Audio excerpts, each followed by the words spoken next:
are the most amazing person. You are busier than anybody I know. I see you on social media all the time, and that's just the things that you share with us. So, as well as supporting your husband, as well as having 2 kids. So welcome, and just tell us a little bit about what you're currently involved with. Oh, there is a lot that I'm currently involved with, Lily. First and foremost, obviously a wife to my amazing husband David and a mother to our children. That's my first job. I have changed careers.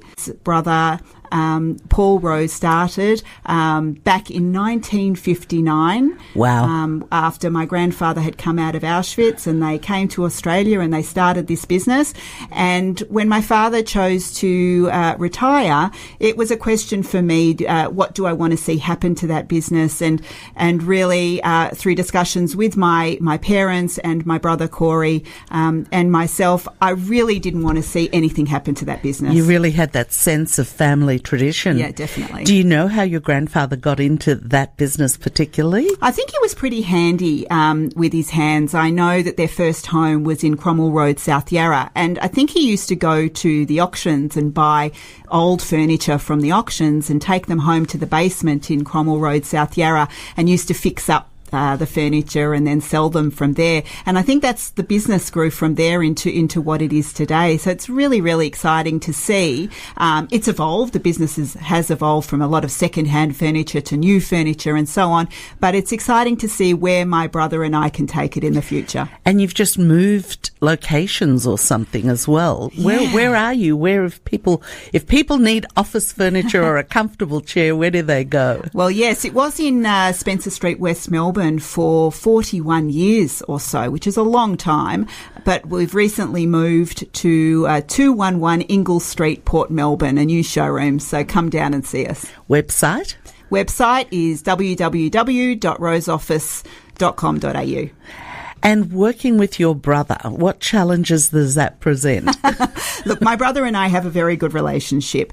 He actually has a full-time job elsewhere, so he works. He's not day-to-day in the business, so I'm there, but he manages finances remotely. Look, we've got different strengths, and that's why I think we complement each other. He's very much about the finances and the details and so on, and I'm more about the marketing. So that's what's going to make it work, is we have different strengths. He respects me and I respect him. And how challenging is your dad, who's retired's ongoing involvement? That is a very funny question. Yes, look, Dad's been really, really good about it. See, what ended up happening was, because we had to move from West Melbourne to Port Melbourne, my parents were actually away for that move. So my brother and I and the staff had to make that happen. And that was a huge undertaking, I have to tell you. Your dad's very smart, isn't he? Yeah, he did. So they left and were not there for the move, but that really pushed my brother and I into the business. And look, he does drop in most days to the business, and he does call in to check up on things. But I think overall, he's just really positive about my brother and I taking it over. And I'm sure he knows that his father and his uncle would be very proud. And it is just such a wonderful thing. But that whole concept of actually retiring from a business and allowing the next generation, or even selling the business, to happen, did you see him going through emotions with all of that happening, or he learnt to let go? Look, I'm sure he did go through a lot of things emotionally. I mean, my father has worked hard, and my mother, in the business my whole life. And I thank him for everything and the upbringing that I was given, thanks to his hard work. And I'm sure, coming up, that he was going to retire was a challenge for him, but in no way was I going to not have him involved with the business. I think his input is crucial. He's been there for so long and he has so much to offer. But also, it's time to do other things. It's time to not be stuck in there, 7 a.m. till 5 p.m. Go, get out there, travel and do other things. And your dad's a really interesting guy. I met him and we sort of made the connections in hospital, so we had lots of time. Yeah. And I obviously because of the show and other things, am a lot more interested in meaningful conversations rather than just superficial ones. And we actually spent a really interesting 3.5 hours getting to know each other in that hospital situation. And so I found him really fascinating. What do you feel are some of the strengths that you got from your dad as you were growing up? Look, I think from my dad, I got hard work, work hard for what you get. You're not given anything on a platter, so work hard. And I find with my dad, he's always been, a great talker, and he enjoys, getting to know people, and compassionate. And I hope some of those traits have certainly rubbed off on me. And your mum, I haven't gotten to know your mum very well. What were some of her traits that you feel rubbed off on you? Yeah, my mum always wanted me to strive for more. I remember when I finished year 12 and we were talking about what I was going to do, and she said, let's look at speech therapy, and that's something I was very interested in. And I thought, what, maybe I won't get the grades, maybe it won't be good enough. And she said, go for it, absolutely you're good enough. And so, always striving for more, and better is something that I got from my mum. And also hard work. She's never been the sit at home mum. She's always been a hard worker as well, and always been a supportive wife, to my dad. So yeah, I think that's what I've learnt from her. And do you think that with your own kids, you've tried to, that you found yourself sounding like your mother or father? Yeah, I sometimes I need to stop and pinch myself, because things that I would have said I would never say, to my own kids that my parents used to say. Now I'm finding myself saying them. So look, it must be a good thing. Yeah, it definitely is, because you have amazing children who are very focused and committed and have taken on challenges outside the Jewish community, which is really wonderful. I mean, you've sent them to Timbertop, which has a really austere, very different program for kids at quite a young age. At what age or grade level is that year? So they were at Scopus all the way from lower kinder until the end of year 8. And then we thought it might be a good idea to offer them another challenge. So Timbertop is the Geelong Grammar Year 9 program, where the kids go out and live near Mansfield, so near Mount Buller. They go out there with no technology, so no phones, no computers. They run, they hike, they camp. They've got all these different kinds of challenges. They've got schoolwork as well. And there's no communication with your families, your parents, other than letters. And grandparents as well, which is huge. Yes, no, my mother was not too happy about the change at the beginning. Where are you sending my grandchildren? But if you ask her now, she really sees the benefit of what we did. And how would you describe your children going through that, coming out? Your son is doing VCE this year, and so he spent the time there because they stayed longer than that 1 year. What did you see in a sort of personal growth, the way they look at the world type thing within them? Yeah, so we always thought that it was going to be a 1 year proposition. We thought that they would go to Timbertop and then they'd go back to Mount Scopus afterwards. And Mount Scopus is a fabulous school, and any child is lucky to go to that school. For my kids, through that year, they just bonded with the children that were in their units with them.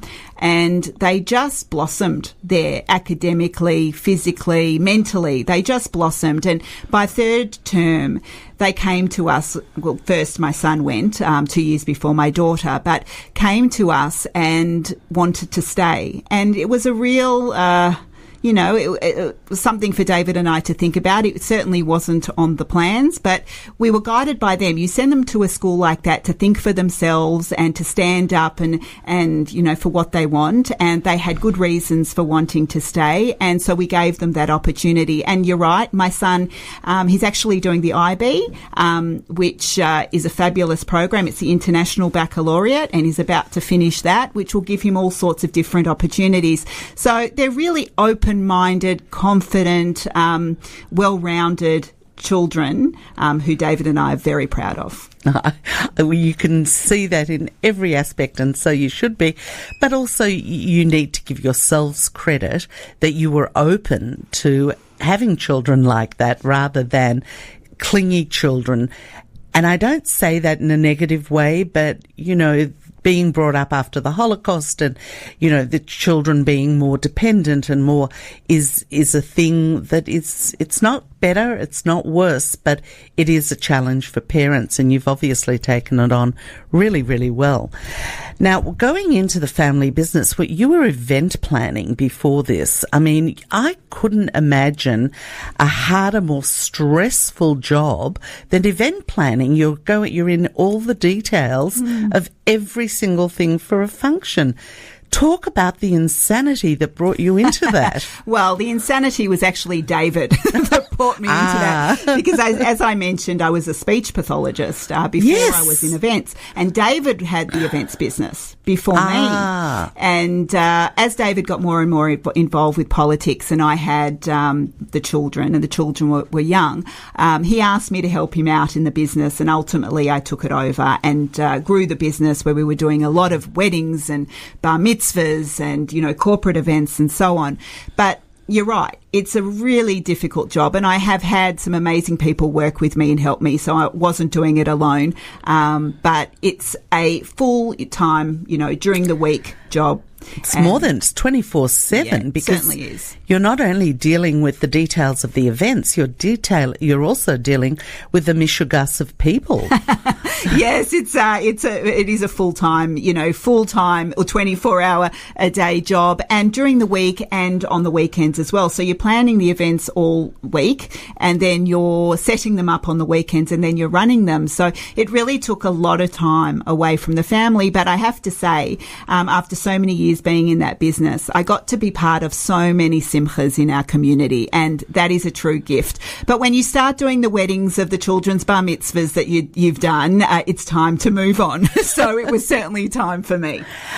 Hayley, you would have had to learn and integrate a lot about human behaviour and the way people think, dealing with especially our Jewish community, who are so special, especially around times of weddings and bar mitzvahs, which are for them stressful, and personalities really come out. What are some of the things that you feel that you take away from having to deal with people, so many different types of people, and keeping them happy? Well, that's, it was always a challenge, but, what a gift somebody is giving you, getting you involved with their most important simchas in life, So I always saw it as a big privilege, first and foremost. And it is very stressful for them, they get one go at it, hopefully, and, they want the best outcome. So what we tried to instill in them was, that we would take care of it. So we would ease their stress. We were the ones who were organising it, so they didn't need to be stressed, that we would have it all handled. And we did, and we built up that reputation so that people could relax and enjoy the most important, simcha of their lives. And what a wonderful way to really describe what Lily High on Life is all about. It's your attitude to things.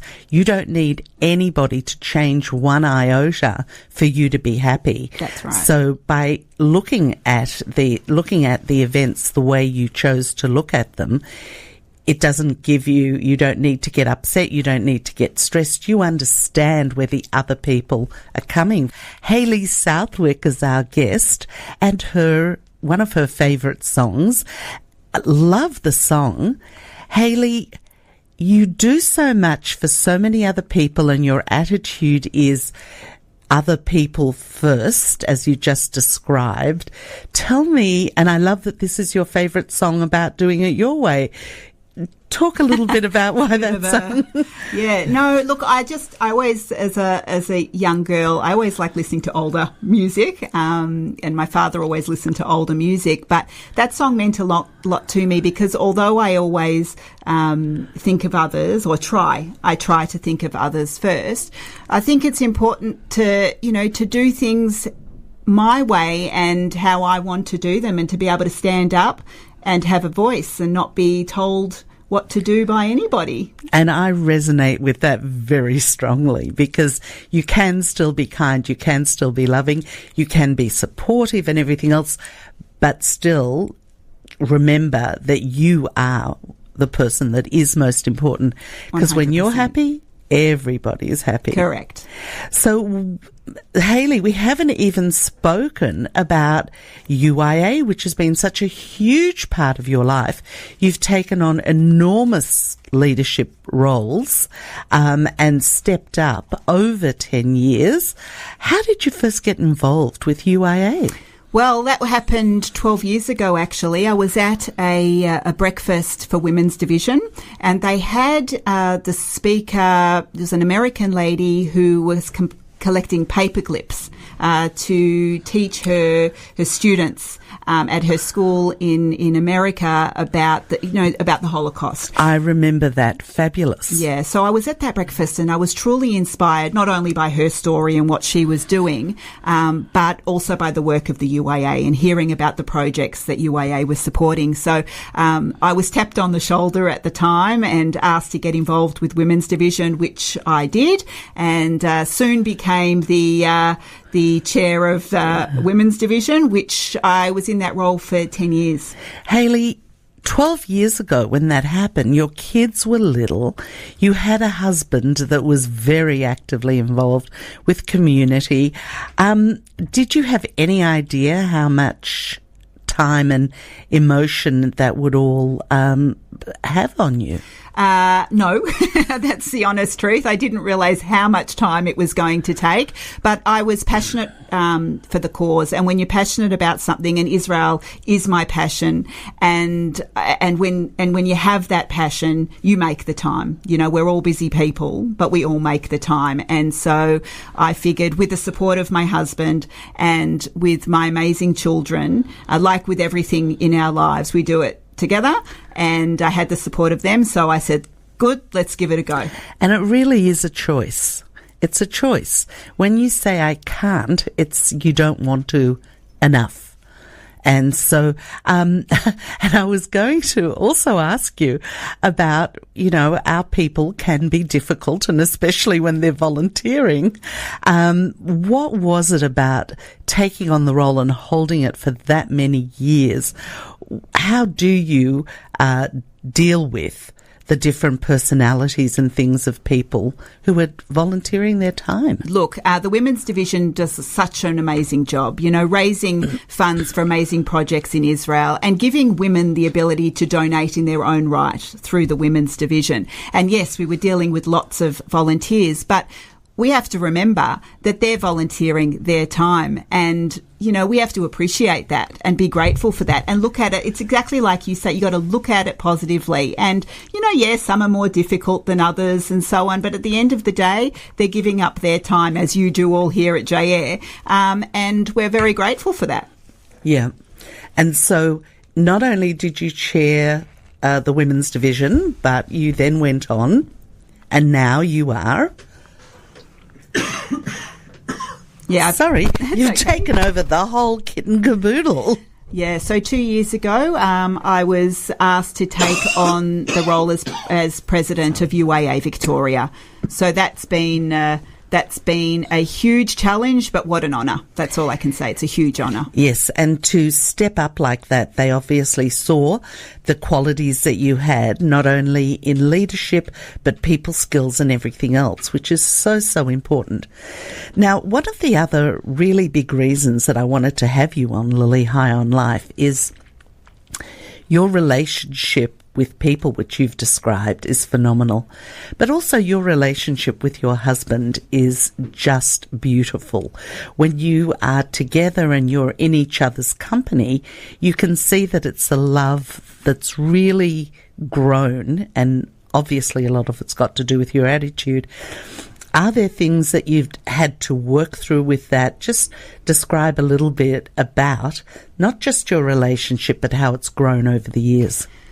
Look, I still get butterflies in my stomach when David walks in the room, and that's the honest truth. It was a love story from the very beginning, and we have built a marriage where we are an absolute team.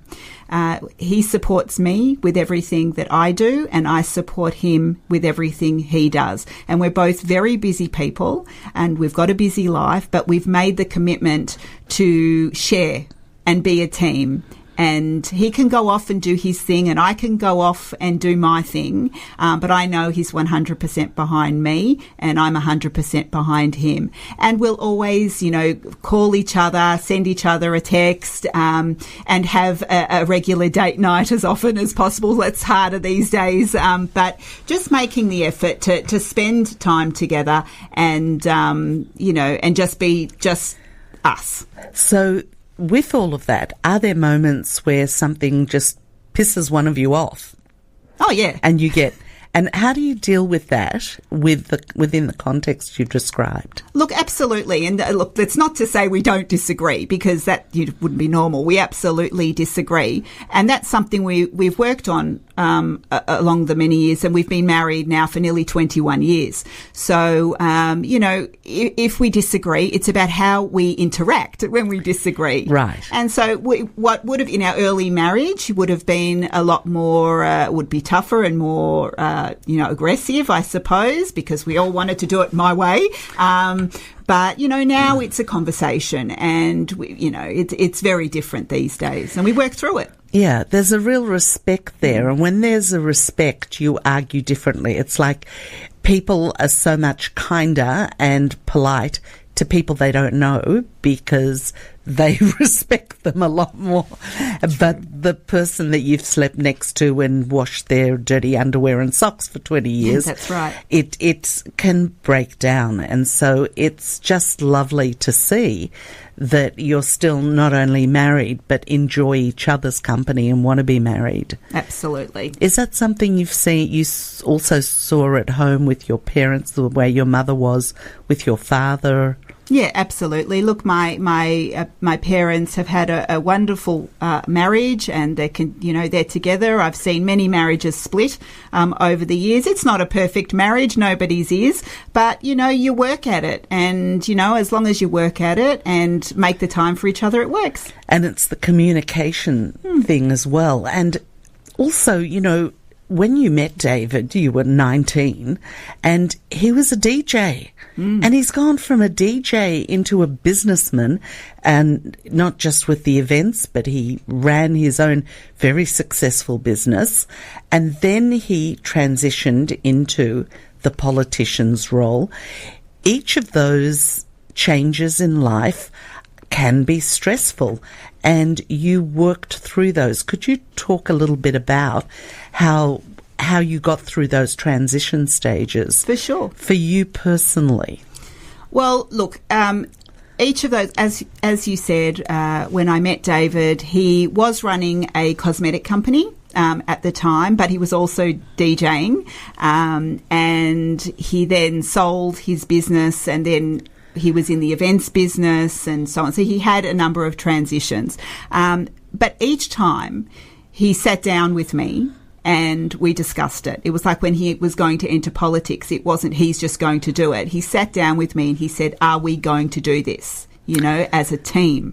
And so we were able to get through all those transitions because we'd both agreed, and we'd both agreed what was best for our children and what was the best direction. And it worked. So he's had lots of changes, but he's certainly happy where he is now. And were any of them surprising to you, or you just took it on board and it was a natural next step?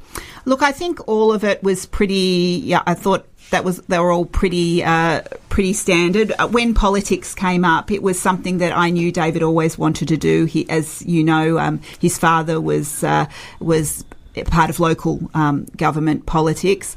It was in David's blood, but he never got the opportunity to do it because he was busy with his businesses. And when the opportunity came up, it was like, grab it, because this is what you want to do. So I don't think any of it surprised me, but I love the fact that he has the guts, to go and get what he wants. And yeah, absolutely. And you know, people use age as an excuse, but somebody reminded me recently that Moshe Rabbeinu was 80 years old when God called upon him to come lead the Jewish people, which he'd never done before.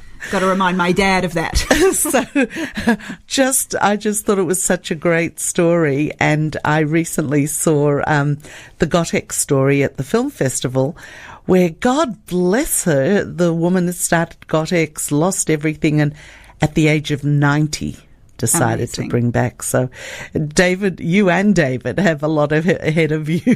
There is never a time when you can't do something. You know, if you want to do it and you want to put your mind to it, give it a go. That's the very least you should do. And the bottom line is, if it's something that's going to make you happy, just it's best to go for it rather than think about it. Well, you don't want to get to the end of your life and say, what if?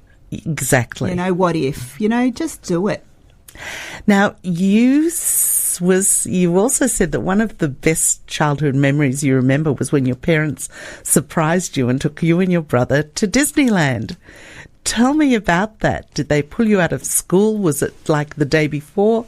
What a great memory. So it is my favourite childhood memory. We were on a family trip, and my parents said to us at the very beginning of the trip that if we behave throughout the trip, that we will get a surprise gift at the end. At the end of the trip, my parents said, look, you haven't been well behaved enough, so you're not getting your gift. And my brother and I were awfully disappointed. I can't imagine you not being good. Yeah, so we're like, what didn't we do? Couldn't quite work it out.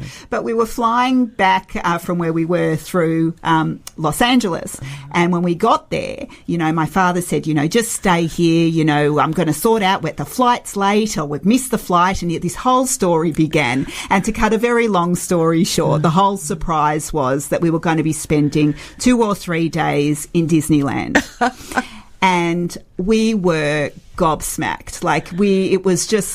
It was absolute heaven. And David and I played the same surprise on our children. That was my next question. How perfect. How old were they? So it was, our son Tyler did a mini bar mitzvah on Masada in Israel when he was 13 years old. Fabulous. And the kids thought that after Israel that we were going to be going home. But we did a little bit of a detour and ended up going to Disneyland. And they were, you know, so surprised. And I have fabulous videos, and I was only watching them this morning. They just bring a tear to my eye. And I just, you know, when you have such a wonderful experience as a child, and I thank my parents so much for that memory, it was just something that I said to David, come on, let's do it for our kids. And did you do the mean part as well? No, we didn't do that. Good. Bit. I'm glad you. I'm glad you learnt a little bit. And then your grandparents also played a very big part in your life growing up. Talk to me a little bit about. Were you closer to your dad's or your mum's parents, or did you have both for a while? Yeah. So that's a very lucky thing to have. I had 3 grandparents. My father's father passed away before I was born, so I was close to my mother's parents, Paul and Eva Sabadosh. They were very close to me. They used to pick me up from school every day. They lived very close to Gandel Beeson. And I just remember my grandfather buying me special chocolates and taping the shows that I liked so I could watch them after school. He was a very, very special man. And my dad's mum, Magda, who I got even closer to as I got older, she was very special to me. Now, we're talking about Holocaust survivors. 2 of them were in Auschwitz. My mother's father was in a Siberian labour camp. The trauma that they went through, and to come here to Australia and to make something of their lives and to build a family, I was just in awe of them, absolute awe of them. And it's because of them I do the Holocaust Centre work, volunteering, because it's just what amazing people they were, and I was so lucky to have them in my life. And how have you shared that with your children, their great-grandparents? How long did they have them for, and what was that relationship that you fostered? So my mother's mother passed away when I was a teenager. My mother's father passed away when I was in year 12, just before my year 12 exams. But my father's mother was around longer, and I really made an effort to make sure that my children had a close relationship with her, and we would go to Shabbat at the nursing home at Munza every Friday, and they would go to all the Jewish festivals at Munza and dance with her and push her wheelchair around and be close with her, and they had a really strong bond with her. Lovely, as it really, really should be. And Hayley, we were very fortunate to have your husband David Southwick on the program, and he had the same favourite song, September. Tell us a little bit about your connection to it. The connection to that song is very simple. It talks about the 21st night of September, and that's when our son Tyler was born. He was born on the 21st of September 2001. So whenever we hear that song, we dance and sing, and Tyler sang that song at his bar mitzvah. Absolutely love it. So one of the other things I'd like to ask you about is that one of the things that is so important in our lives are our relationships with other people. Talk a little bit about your friendships. Do you have friends still from primary school, secondary school? You went to Scopus all the way through. Are they your closest friends? Look, I have got friends from back at school, but the people that I see on a day-to-day basis now are friends of David and I. So I have those friends that, that I see by myself and catch up for a coffee and so on. But the friends that we've got now are friends through our interests, I think. It's evolved over the years. So we now have friends that we know through UIA, through our work, through politics, through the Liberal Party. Lots of different types of friends. And there are different connections, as you're saying. You don't have to mention the name if you don't want to, but who's your oldest friend, and is that the same as your closest friend?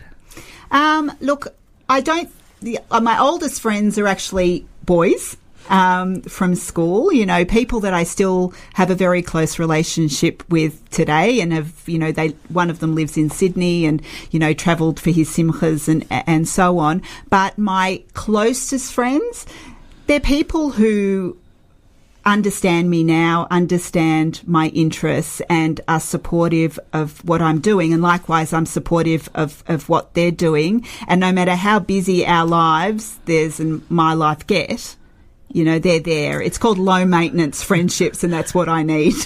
Understand. And your oldest friend that you have, what is it that's kept you connected as friends for that time? Look, it's just, when you share such a long friendship, and, it's history, and you just got to make the effort. You may live in different states, and you may not see them that often. No, but that's okay. That's okay. You can catch up every now and again, and it's like it was, back then. Yeah, absolutely. They're the best types of friendships. And was there a stage, because you said that David is also your best friend, and obviously the person that is the one that you can talk to anybody or anything about, was there a stage where that took over from other friendships when you realised, I have what I need at home, and so you stopped perhaps sharing as much with girlfriends? Look, I think that there is an element of that. David and I are best friends, so we speak about everything, the good things, the bad things, the stressful things. And, yes, we are very busy, and it means that, we get kind of what we need, from the two of us. But, it's important to have your friendships outside. It's important to have my own friends. He has his own friends. Then we have our friends. It's important that we're our own people as well. And so we maintain our friendships. And what is it about the people that you'll think, oh gosh, we haven't seen them for a really long time. I really want to see them. What is it about those people that connects you? I think, like-minded people, like-minded, people that, are supportive of what we're doing and come to us with a loving and open heart, and we come to them with the same. The low maintenance as you get older is really, really important. Just because we don't see our friends doesn't mean we don't love them. I understand completely. And I have that connection with people around the world now, as well as I'm sure you do. So what I was sort of getting there with the friendship also is that connectivity to people, that you do need other people outside your husband, wife, little bubble, which is wonderful. What is it about those? Because you've got friends from WITSO, you've got friends from politics, you've got friends from school, you've got friends from kids' school. They're all UIA. Different areas. You've got friends from UIA, definitely. And there are obviously things about all of those people that are so important. What do you feel that you need within you that makes you happy when you're around those people? Because thinking alike is, of course, and you've got things in common, but friendships also feed you, and they feed you in a spiritual and emotional way, so that when you come home from an hour or 3 hour coffee with the girls or lunch or whatever, what do you get from those connections? Yeah, look, it's really important to connect with other people. I just love talking. I love hearing their stories, their lives, what they're doing, and just, enjoying what they're going through, and then sharing with them what I'm going through, what we're going through, and, just discussing anything that I may want advice on or so on. And I just get that support and that love from them that, I think it's really important. So what do you do during your me time when you're to get away on your own? What's your best or favourite way to be on your own? And when was the last time you did that, and what did you do? So I did it this morning. Oh, good on you. Yeah, so I exercise every day. So I exercise, I'll go for a run, I'll put my earphone. I don't tend to exercise or walk or run with anyone else. I do it alone. David's been wanting me to exercise with him, but it's my time. It's my time to decompress. It's my time to think. And so I put my favourite music on in my earphones, and I run, or I'll go to the gym, and that's what I do and enjoy. That's so interesting, because I never think of exercise for anything positive. And I insist there's no Yiddish word for exercise. It's not a Jewish thing. But I do understand what you're saying, and it is something that you obviously do on a daily basis to bring you together and bring you in, and that's a really wonderful thing to do. I do that, and then my day starts. Yeah. So with that and with everything, do you plan alone time with David and the family in the same way as you plan your meetings? Yes. So I'll ask David, what he's got on, whether he's going to be home, and then I'll work out a schedule. For instance, this weekend, we're very, very busy, so I've organised that we're going to go out and have dinner with our daughter on Saturday night, and that's just time for us and our family. So, and we have to do that. Just the three of you? The three. Actually, Tyler and my son will come as well. So the four of us are going to go to a movie and a family dinner. We have to make the time. Even if it doesn't look like the time's there, we've got to find it. Fabulous. And your trips to Israel with UIA, we've only got a minute or so left, so I want to get in a little UIA plug as well. So UIA is celebrating its centenary next year. There's going to be huge events next year celebrating 100 years. What a huge achievement. I'll be heading off to Israel on a mission in April, May next year. Our AGM is next week, Wednesday night. Wednesday night? Yeah, Wednesday night. Next Wednesday night. Yeah. Where is it? It's at the pavilion at Caulfield Park. If you do want to come, contact the UIA office. We've got some fabulous speakers. It's a big year, big events, and we encourage the whole community to come and join us. And kol hakavod to you, and may you have at least 10 years as total head of Australia as well. Lily, thanks for having me, and thanks for everything you do. And oh my gosh, another 10 years. Thank you. Hayley, you've been an absolute pleasure and delight. Thank you so much.